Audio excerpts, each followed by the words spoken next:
This week on Lemon's Car Spotting.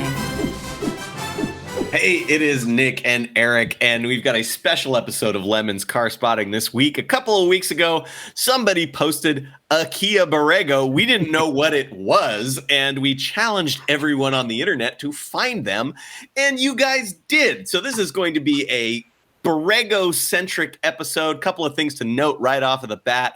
This very eye-catching orange color is called Copperhead.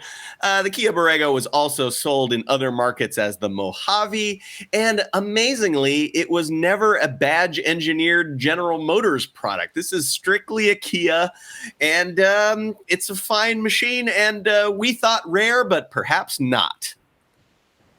That's right. The name? Talk about the name, Nick. Oh, yes. Sorry. I got off track because we had the extra Borrego, which was the original one that got posted. Right. The name is the Borrego is a type of longhorn sheep common in the American Southwest. There you go. Who knew? Yeah. We're going to share some Kia Borrego facts, by the way, in case you missed what we're doing here. The Lost Sheep, the Kia Borrego, posted by Scrap Daddy. These had a V8 in them. It was a 4.6 liter V8. It was the first Kia to have the V8. And it had 360 horsepower, according to Wikipedia. And when have they ever been wrong? So, I mean, it is a V8 SUV, 3 rows. Seems like a lot. Okay.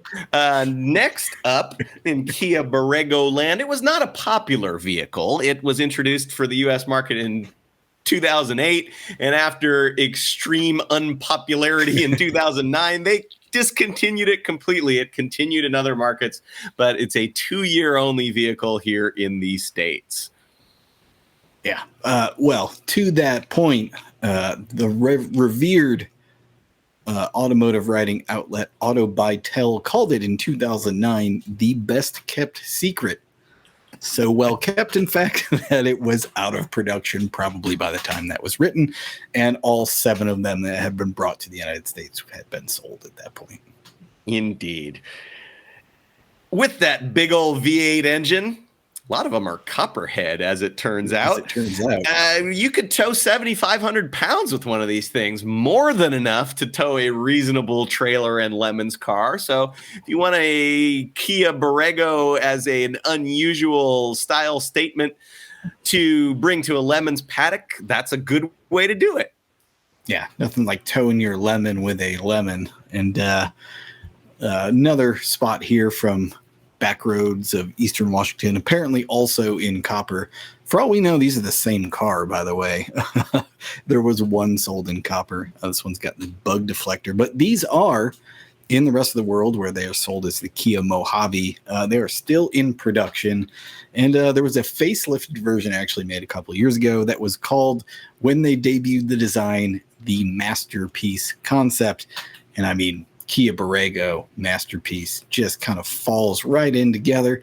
And these are still built, as I mentioned, most of them built in South Korea, some of them built in Kaliningrad, Russia. So check your build tag on your European Kia Mojave if they even sell them there. I assume they do if they build them. Well, the hooptiest for this week is going to be a Kia Borrego. I think the one I'll pick is this one, the ever popular Copperhead color. This one has run into a pole and is in the pick and pull. So that's the hooptiest for this week. Yep. The one we most want in Lemons. Well, look, they are way heavy to ever have race in Lemons, but we would love to see somebody tow with one. So I will go with the one with the 1970s orange bug deflector on it from Eastern Washington Car Spotting. There it is, right there, Backroads of Eastern Washington. Roll up with that, towing your Kia Spectra Lemon's car, and you're already way ahead of the game. There you go. I think that'll do it for Kia Borrego week on Lemon's Car Spotting. Keep tagging your Borregos or any other kind of Lemons worthy vehicle on Instagram with hashtag Lemon's Car Spotting. We'll find it. We'll talk about it. If it's a particularly spectacular car, we may do a whole episode on it. So keep it up. Yep. tell us in the comments what the next single model weird episode will have to be, and we'll keep an eye out for it.